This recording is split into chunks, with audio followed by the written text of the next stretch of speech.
ทางน้องต้อยได้เว้ากับเพิ่นว่าน้องต้อยนี่มักเพิ่นว่าบัดพอเฮาถามแบบนี้น้องต้อยว่าบ่โอเคถ้าบ่มักบ่ฮักอิหยังคือเอาเงินเพิ่นเพิ่นน่ะตอบสาดมาสิเพิ่นพาเงินมาให้บ่แม่น น้องต้อยเพิ่นให้ก็เอาเฮาบ่มีเนาะเฮาก็บ่ได้ปฏิเสธเพิ่นจังให้มาถามหั่นน่ะคลิปวิดีโอที่บ่จับจะให้ทุกคนดูเนาะที่บ่จับแปะไว้ตรงข้างเนี่ยก็คือขอให้เป็นสติเตือนใจเป็นอุทาหรณ์ยังก็แล้วแต่เนาะสำหรับผู้ชายใจป๋าเนาะผู้ชายสายเปย์เนาะที่หวังความรักจากโลกโซเชียลเหมือนกลลวงของสาวลาวบางคนนะทุกคนที่หวังเงินแต่บ่ได้หวังรักเนาะหวังหลอกไม่ได้หวังรักนะทุกคนเนาะก่อนอื่นก็ขออนุญาตเนาะทางช่องทางที่บ่จะนำคลิปขึ้นมาเผยแพร่ให้เป็นแนวทางนะทุกคนเนาะขออนุญาตนำหลายบ่จะบ่ฮู้จักช่องเพิ่นเนาะบ่จะเบิ่งทาง TikTok ก็อยากให้ทุกคนลองไปเบิ่งคลิปวิดีโอนี้นำกันนะทุกคนเนาะไปเบิ่งกันเลยทางน้องต้อยได้เว้ากับเพิ่นว่าน้องต้อยนี่มักเพิ่นว่าบัดพอเฮาถามแบบนี้น้องต้อยว่าบ่โอเคถ้าบ่มักบ่ฮักอิหยังคือเอาเงินเพิ่นน่ะตอบสาดมาสิเพิ่นพาเงินมาให้บ่แม่นน้องต้อยเพิ่นให้ก็เอาเฮาบ่มีเนาะเฮาก็บ่ได้ปฏิเสธเพิ่นจังให้มาถามหั่นน่ะห่วยวันเกิดลูกเด้อว่าซั่นท่านนี่ก็เดี๋ยวจวดเอาแล้วหา 6,000ก็ว่าไปแหละเอาเค้กก้อนทำเอาเค้กก้อนใหญ่เบ้อเบ้อโลดว่าหั่นน่ะพอว่าไปมีแต่มักแต่เงินเพิ่นบ่มักเพิ่นมันก็สิเป็นไปได้บ่สาวต้อยตัวเพิ่นได้แบบนี้เอาเพิ่นให้ก็เอาเนาะองค์บ่ปฏิเสธเอาให้ได้คนให้เจ้าก็เว้าขอเพิ่นบ่เอาคันว่าสิเอาแต่เงินเพิ่นบ่มักเพิ่นนี่โอ้ยพี่น้องจักสิว่าจังไดนี่ฮะมักแต่เงินนี่เก่งครับบ่มักเจ้าของเงินนี่ก็ผู้ที่โอนเงินให้นี่ก็สิห่วยต่อยเนื้อตามใจแล้วบัดนี้โอ้ยพอจะการหามตายพู้แล้ว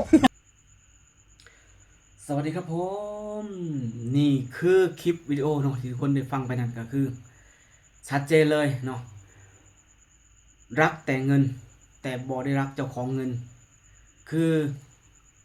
ดูแล้วเหมือนจะหลอกอ่ะเหมือนหลอกเนาะหลอกว่ารักแต่ว่าที่จริงแล้วต้องการแข่งเงินเนาะนะอันนี้มันเป็นเหมือนกลลวงเลยนะของสาวลาวบางคนนะอยากให้เป็นสติเตือนใจแก่พอห่างพอหมายหรือว่าผู้ชายที่อยู่ในวัย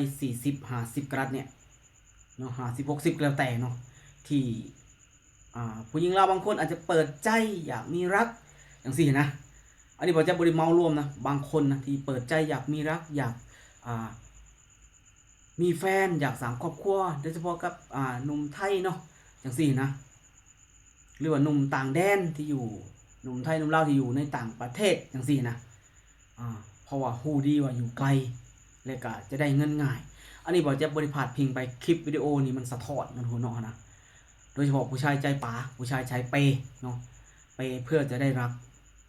อันนี้ผมจะบอกเลยนะส่วนร้ายมักจะคิดผิดนะเพราะว่าการที่อยู่ไกลอยู่ห่างไกลนี่แล้วเจ้าส่งเงินส่งคำมาให้นะบางคนเขาเจ้าก็อาจจะชัดเจนว่าถ้าให้แล้วด้วยเสน่หาด้วยอีหยังก็แล้วแต่บ่ได้แม่นว่าเพื่อรักคุยกันชัดเจนในบ่ว่ากันแต่บางคนเนาะก้ำกึ่งนี่นะบอกค่อยอยากเบิ่งจะไปก่อนอยากดูจะไปก่อนเหมือนผู้หญิงคนนี้เนาะนะเหมือนกับน้องผู้หญิงคนนี้เนาะที่ก็ชัดเจนเพิ่นสื่อกันเนาะนะเนาะว่าค่อยหักเจ้านะค่อยก็หักเจ้ากินฮอดเจ้าทุกลมหายใจจังซี่นะตอนเว้ากับผู้ชายเพื่อให้เขาซัพพอร์ตเพื่อให้เขาโอนเงินมาบอกขอเหมือนขอมันต้องจัดงานวันเกิดให้ลูกนะน้องบ่มีเงินเลยผู้ชายหักมีศักยภาพพอที่จะเปย์ที่จะให้สำนี้ขอเพียงเจ้าหักค่อยโอนให้จวดจังเพิ่นว่าเลย6,000 บาทจังซี่โอ้เค้กก้อนใหญ่ซั่นก็ได้แล้วนะแล้วก็เพิ่นให้เฮาก็เอาบ่ได้ปฏิเสธถ้าบ่มีเฮ้ยถ้าบ่ขอเนาะถ้าบ่เพิ่นก็บ่ให้เนาะเจ้าขอเพิ่นทางอ้อมเพราะว่าเฮาหักกันเฮาก็ต้องให้บ่ล่ะแต่พอถามเขาลึกๆแล้วบ่ได้หักแต่เอาเงินเพิ่นหักแต่เงินบ่หักเฉพาะเงินเหมือนที่อ้ายเพิ่นเว้าเนาะนี่มันเป็นแบบว่าความเสื่อมเสียเลยนะผมจะบอกเลยเนาะนะ แล้วมันเป็นเหมือนมิจฉาชีพเนาะเหมือนการหลอกลวงที่เฮ็ดให้คนที่เขาหักด้วยหัวใจนี่เสียอกเสียใจเนาะนะเป็นเจตนาที่บ่ดีที่สุดเลยทุกคนเนาะนะเฮ็ดให้ผู้หญิงลาวหลายคนนี่ที่เขาดีที่เขาหักจริงเสียหายเนาะนะส่วนเราอาจจะเห็นผู้ชายจีนมาหลอกผู้หญิงลาวเด็กน้อยจังซี่นะที่เขามาหลอกคนจีนเขาสิหลอกเด็กน้อยเขาหลอกผู้เฒ่าเด้เขาหลอกผู้ชายผู้สาวจังซี่นะแต่นี่สาวนี่ก็เป็นแม่ห้างเนาะนะก็กลายเป็นหลอกผู้ชายที่อยู่ในต่างประเทศผู้ชายไทยอยู่ประเทศไทยที่ว่าเพิ่นเป็นผู้หักผู้หมายเพิ่นเป็นผู้มีอายุจังซี่นะเพิ่นมีเงินแล้วหลอกว่าหักแล้วก็ให้เพิ่นโอนเงินให้เอาแต่เงินเพิ่นเนาะเพราะว่าคนที่เขาเป็นสื่อกลางเนี่ยเขาเป็นผู้ประสานเนี่ยประสานให้แล้วให้เบอร์ให้หยังไปแล้วเอาเงินเขาเลยบอกกับสื่อกลางบ่ได้หักอยากคบไปก่อนเหมือนกับหลอกเอาเงินไปเรื่อยๆเนาะบ่ได้จริงใจหยังเลยนะคนที่เป็นสื่อกลางเป็นได้แหละเสียบัดนี้เนาะก็เสียแหละบัดนี้คนสื่อกลางตอนแรกก็อาจจะเห็นอกเห็นใจเฮ้ยเป็นไม่ห่างไม่หมายอยากให้มีคนมาเลี้ยงดูปูเสือให้คนมาขออนุญาตอยากให้คนมาเลี้ยงดูเนาะมีคนมาเบิ่งแย่งเป็นคู่ชีวิตเนาะเบิ่งลูกเบิ่งเต้านำจังซี่นะแต่เจ้าผัดกระทำแบบนี้อันนี้บ่จะคิดว่ายังดีนะที่คนที่เป็นสื่อกลางเพิ่นก็มาถามเอาความคิดความเห็นมาถามเอาความรู้สึกจริงๆเพิ่นเหมือนมาจี้ซอยนะแต่บางคนเขาก็บ่ได้รับผิดชอบหยังบางคนอาจจะร่วมหัวกันซ้ำก็มีนะอันนี้ทุกคนก็ต้องเบิ่งเนาะทุกคนเนาะอยากให้ทุกคนขออนุญาตเป็นสติเตือนใจเลยกันนะทุกคนบ่จะบ่ได้เฮ็ดมาเพื่ออคติกับผู้ใดเลยผู้หญิงลาวที่เขาเจ้าอยากสร้างครอบครัวจริงๆก็มีคนที่หวังเงินอย่างนี้ก็มีเนาะนะคนที่เขาเจ้าทุกข์ยากลำบากอะไรก็มีและคนที่เปย์ก็เช่นกันบางคนเขาเจ้าก็เปย์ด้วยเสน่หาด้วยความดูตนสงสารก็มีอีกเนาะแต่บางคนเขาเจ้าเปย์เพราะเขาเจ้าหักนี่แหละถ้าเจ้าบ่หักเจ้าต้องบอกไปเลยว่าอ้ายเอ้ยหรือว่าพี่หน้ายังกว่าไปถ้า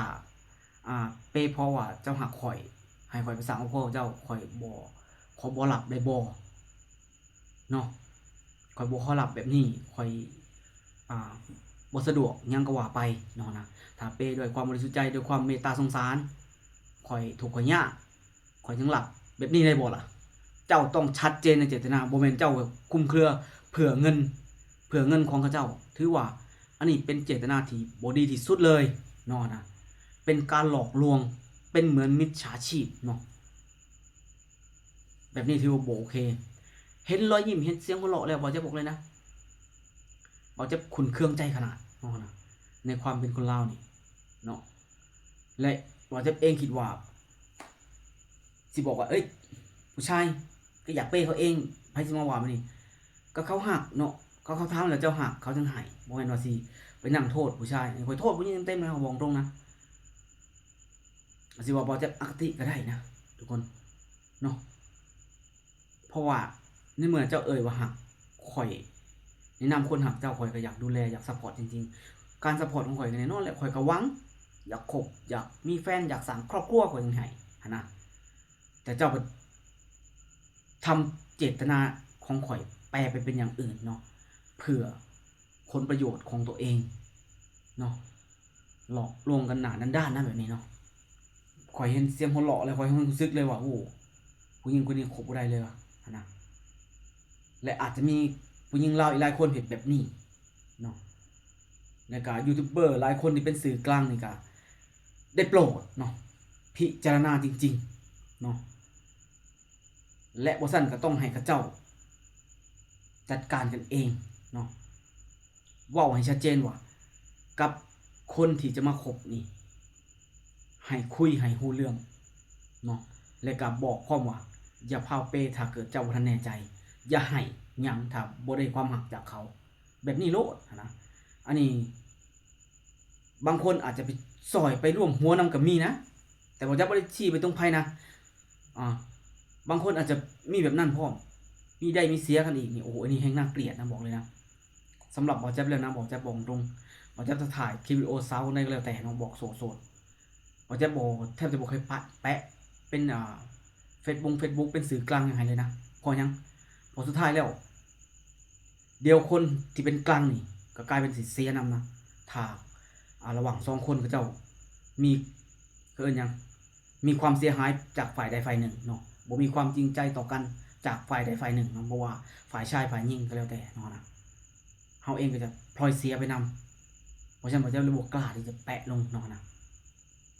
แต่ถ้าเกิดมีใครสนใจจริงๆเนาะมีเจตนานั่นจริงๆแบบว่าค่อนข้างที่จะเฮาเห็นในเจตนานั้นเฮาก็สิถามอีกฝ่ายเนาะถามอีกฝ่ายแบบชัดเจนและเฮาก็สิมอบให้เขาคุยกันและจะปัดทันทีนะบอกตรงว่าจะปัดทันทีจะบ่รับผิดชอบอะไรทั้งสิ้นนะทั้งสองฝ่ายเลยนะบอกนี่นะเพราะหยังพอสุดท้ายแล้วหัวใจของ2คนนั่นแหละ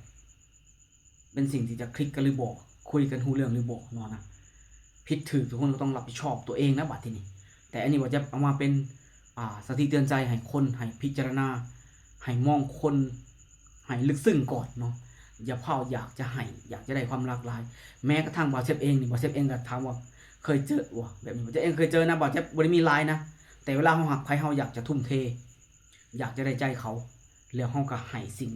ที่เฮานี่มีน้อยนิดแต่เทให้หมดตักนะสุดท้ายก็พบกับความเสียใจเนาะนะนี่แหละใจคนเนี่ยมันยากแท้อย่างถึงอย่างที่เขาบอกเนาะแต่เห็นแบบนี้เนี่ยผมบอกจะคืออยากด่าเลยนะบอกตรงอยากด่าเลยนะเนาะเพราะว่าเอาเงินเข้ามาแล้วก็ว่าแบบหนาแบบบอกอ้ายอ่ะแล้วก็หัวเราะเซยจังซี่นะเพิ่นให้เฮาบ่ปฏิเสธเนาะเฮาบ่มีเฮ้ยบ่ได้คิดจะรับผิดชอบต่อการกระทำหยังของตัวเองเลยเนาะบ่โอเคเลยยอมรับเลยถือว่าแย่เนาะแย่ขนาดเป็นผู้หญิงที่เห็นแก่ตัวเห็นแก่ได้ขนาดนะผมจะบอกตรงนะก็ฝากไว้สำนี้เนาะทุกคนคิดเห็นแบบใดว่าผู้หญิงคนนี้เฮ็ดถูกแล้วหรือบ่ก็ลองเม่นมาเนาะทุกคนเนาะนะแล้วพอจะเป็นใจคนที่เพิ่นหักด้วยหัวใจแหละให้ด้วยความรู้สึกที่ดีขนาดเลยสำหรับคลิปนี้ฝากไว้เพียงประมาณเท่านี้ทุกคนเนาะก็ลาทุกคนไปก่อนสวัสดีครับผม